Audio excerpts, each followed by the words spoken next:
Good afternoon. I'm Dr. Satish. Welcome to my channel. Today we are going to discuss about transportation of high-risk units, neonatal transportation. Greetings from my hospital, Lakeshore Hospital, Ernakulam. We will start the case discussion with a case scenario.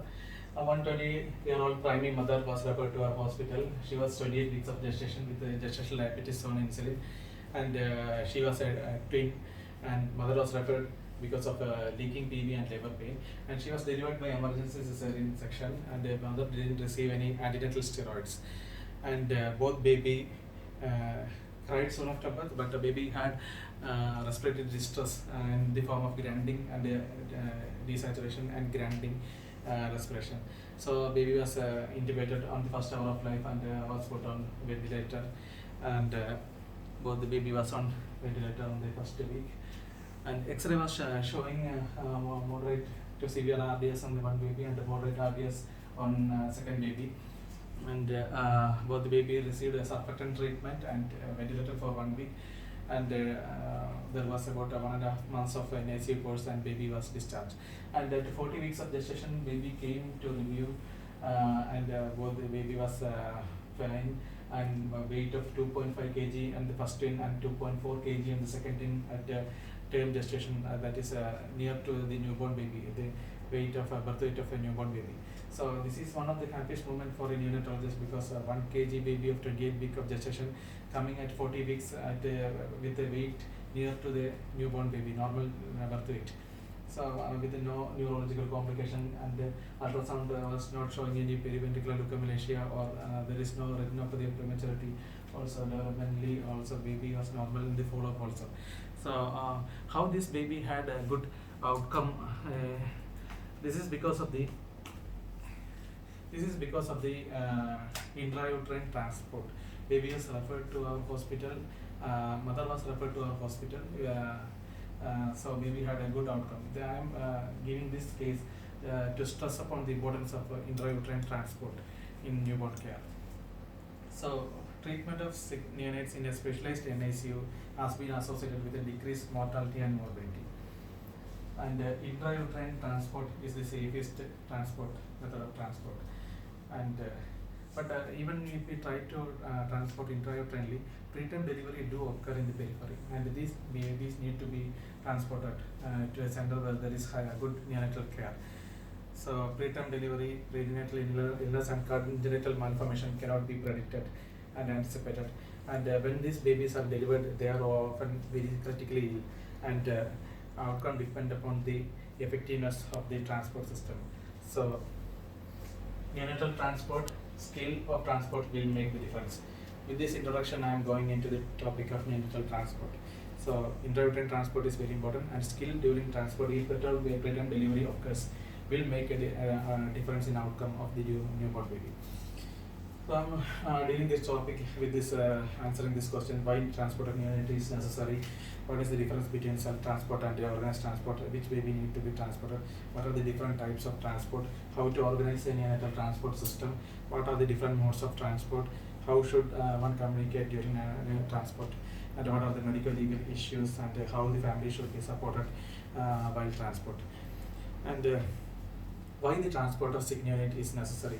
Because the National Family Health Survey 3 in 2015 survey show that 60% of the rural, 60% of the deliveries are occurring in the rural area. So this baby, they are sick, they need to be transported to a center where there is good facilities. So what is the difference between organized transport and self-transport? The organized transport will have almost the same level of monitoring and treatment as in advanced NICU. So it is like a moving NICU, organized transport. You can see this is an organized transport system, or the monitoring, monitoring is very good by this personnel, and all the equipments are there for monitoring, and the baby is maintained in a thermoneutral transport. So it is like a moving NICU. So the care is continuing from the referring unit towards the referred unit. So this should be the way of transport. And but what is happening in India is that most of the transportation are occurring in a crude method. So they are patients are most of the time the family is transporting their baby by themselves without with the poor vehicle and the poorly equipped ambulance. So this need to be changed. So which baby needs to be transported? Ideally, any baby requiring facility which is not available in the current center. That is the basic requirement for the transport. If the facilities are not available in the current center, the baby has to be transported to the higher center. So broad indications are preterm, very low birth weight, prematurity, respiratory distress or apnea, cyanosis, HAE. Now it is that any preterm baby having asphyxia should be transported to a center where there is cooling facilities available. So HAE baby need to be transported. Then jaundice, active bleeding, congenital heart disease. Any congenital heart disease baby has to be transported to a center where there is surgical facilities available, because the government has given the SCRIPTIM scheme for the free treatment of the congenital heart disease. And severe metabolic disorders, heart failure, surgical condition, any baby requiring intubation and ventilation. What are the different types of transport? Home to hospital transport, intra-hospital transport, and transport for the specialist management, and retrieval, that is reverse transport. Reverse transport, retrieval from the peripheral hospital to the peripheral hospital from the referred hospital. So I am mainly dealing with the inter-hospital transport. Intra-hospital transport requires a minimum less monitoring, but thermoneutral environment should be maintained. The transport incubators are available for intra-hospital transport. So coming how to organize a neonatal transport system. What are the key components of neonatal transport system? These are the 5 key components of the neonatal transport system. Each has got its own role: human resource, equipments and vehicle, pre-transport civilization, that is very important, and then communication, and then feedback to the referring unit. So human resources, doctors and nurses are the ideal human resource for organized transport system. If the doctors and nurses are not available, we can in the community transport we can arrange ASHA workers or ANM, trained ANM, and if these medical personnel are not available, we can train the medical family member, most educated family member, for essential newborn care, and then if the baby is hemodynamically stable, they can transport, and they are taught about the identification of the danger signs. So ideally, the human personnel should have a leadership and a transport team member. Leadership, in which a medical director or physician is the should be there in the leadership, and one person should be there who is a manager who can coordinate the transport. The team members will have the nurses, trained the neonatal nurses, and in case of sick person, we can anesthetist, respiratory therapist, paramedical, this can be there. Now, second component, important component is the vehicle and the equipments. Vehicle and the equipments of neonatal transport. And in a road transport, the minimum requirement for a transport system is that there should be all the equipments to meet the basic life support. The transport vehicle should contain equipments for basic life support.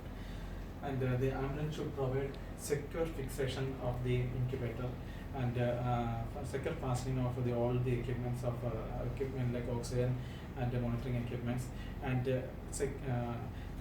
independent power supply, and the battery for the equipments should be charged fully, and the necessary adapters should be there. We should not run out in search of this equipment during transport. The environment condition should be adequate with with adequate temperature. There should not be excessive noise or vibration, and should provide a fast and rapid transport without compromising the safety. So this is an ideal ambulance structure of an ambulance for any actual support. There should be the short absorbing system for the incubator, the area of the incubator, and all the medical gas and equipment should be fastened, securely fastened. Defibrillator, cooling glass, then the monitors, everything should be securely fastened to the wall. There should be 2 rotating seats, and so that whenever there is any accident, whenever there is a deceleration force, all this equipment should not be projectile and cause secondary injuries to other persons. So when the incubator is put into the ambulance, it should go into a railroad. It should go into a railroad like this. It should go into the railroad, and the tire should go and get locked into the rail, so that it will not move in the lateralwards or frontwards. It should not move.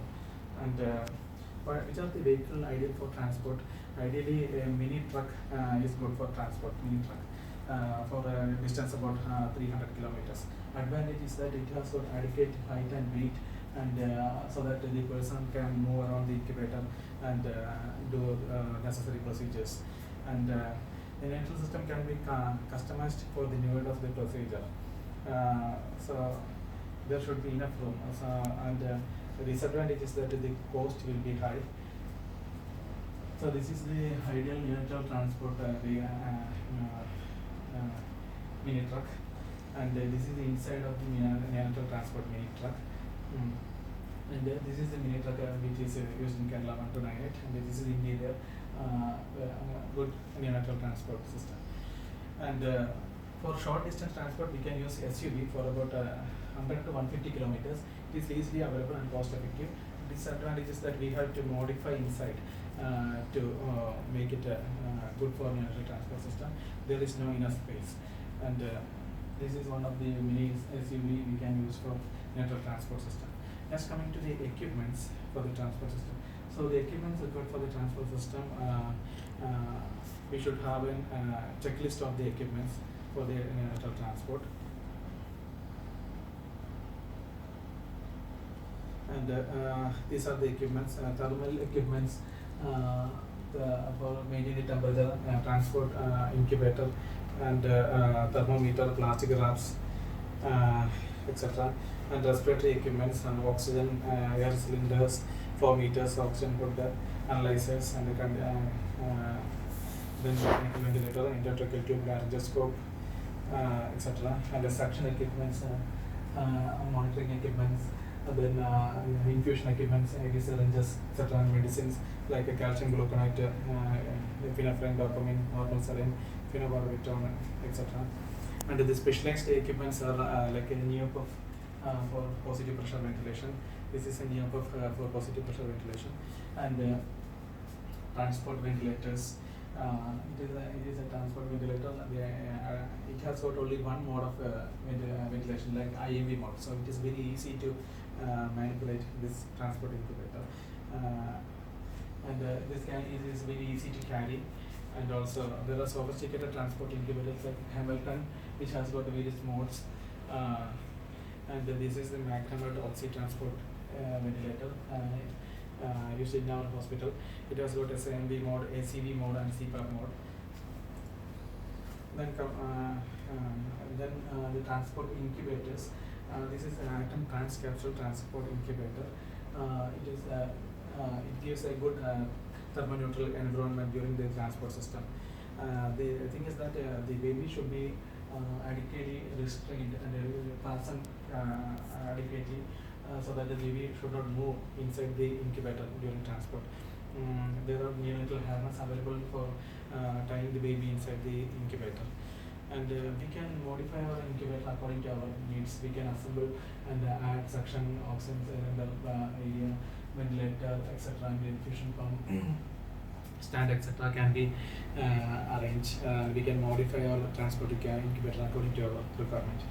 And there are transport incubators which comes in all in one, like 3-in-1 transport incubator, like a Dranger Globate Rotate, which has got ventilator, suction, and infusion set area, and a collapsible stand also. So all-in-one transport incubators. If the transport incubators are not available, then we can use the phase-changing mattress. Phase-changing mattress. So what is phase-changing mattress? It is a phase-changing mattress like Embrace. Use a material which melts at 37 degrees centigrade. So it maintains the temperature for 37 degrees centigrade for about 4 hours. So this is a cheap method of transportation. For the parents can carry the baby in the mattress for a short distance.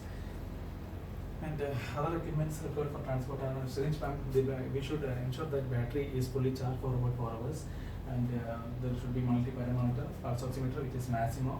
Masimo has signal extraction technology that helps to get the saturation even if the baby is moving. And ideally there should be an internal carbon dioxide monitor, so that whenever the graph changes, we can predict the tube position. If the tube comes out, displays the internal carbon dioxide monitor may show a flat line, so that the requirement for the re-intubation can be predicted earlier. So this is a global tray all-in-one transport unit. Now, third component and very important component of a neonatal transport is pre-transport stabilization. Very important pre-transport stabilization, baby. So for stabilizing a pediatric case, airway, breathing, and circulation are very important. But in case of newborn, something else is more also important. That is temperature as well as sugars. So warm change should be maintained from the place of transport to the place of receiving end. So temperature, airway, breathing, and sugars should be maintained during transportation. So there are various mnemonic available to see what are the things to be checked during pre-transport stabilization. That the stable, CPAP, and TOPS. Stable is sugar, temperature, artificial breathing, blood pressure, laboratory works, and emotional support. CPAP is sugar, arterial circulatory support, family support, and respiratory support. TOPS is temperature, oxygen, perfusion, and sugars. So stable is commonly used mnemonic to check things before stabilization.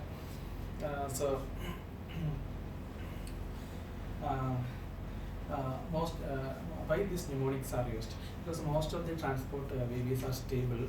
80% of the neonatal transport babies are tame babies and stable babies. So whenever transportation of sick neonates come, we may forget what are the things to be checked. So we should always remember a mnemonic of stable, so that we will not miss anything during transportation of the sick babies. And stabilization, there are 8 steps of stabilization, and you should ensure that there is euglycemia, normothermia, adequate oxygenation, and perfusion is maintained during before the transport as well as during transport. So step 1 is assess temperature, airway, breathing, circulation, and sugars. Second step is correct whenever there is a hypothermia, which is very important, and KMC is provided in case of stable baby. Warm clothing, etc. Airway and suction. Look for the airway. Whenever you feel that the airway is going to compromise, it is better to intubate the baby and the transport, because airway should be secured during transport. We cannot intubate the baby during transport. It is very bad. It is very dangerous. It will be hard to intubate during transport. And the breathing, arrange for the positive pressure ventilation in the neocough. Circulation, look for heart rate, capillary filling time, urine output before transport, blood pressure if feasible, and if at all baby is having a CFT prolongation or any signs of shock, give a bolus, start on inotropes, and then transport, and stabilize the circulatory system.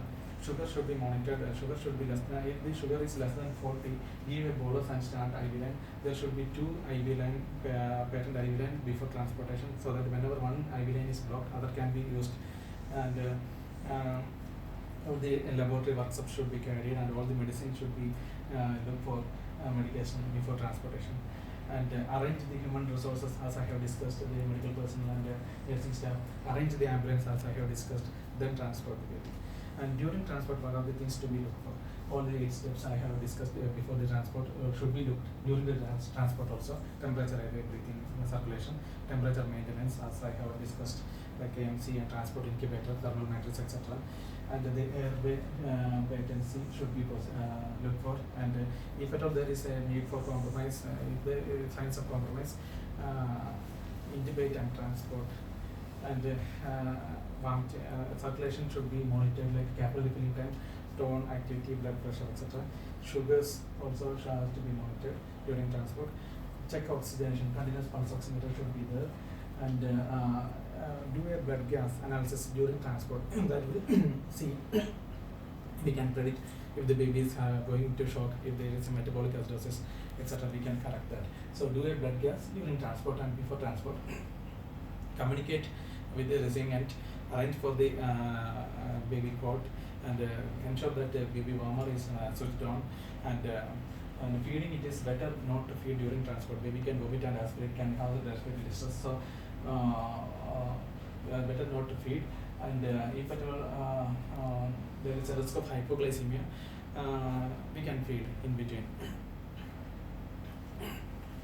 Next component is documentation and communication. We know that medical legal problems are coming up, so documentation is very important, and all these medical legal issues can be solved by good communication. So successful neonatal transport depends upon the effective communication. The communication should start before transport, during transport, and after transport. A dedicated telephone line should be there for the communication, and you have to communicate with the parents, the nature, severity, and need of transport, and the facilities available in the receiving end, type and modes of transport, and the person who has to be contacted, and the number. So there should be this form should be filled during transport.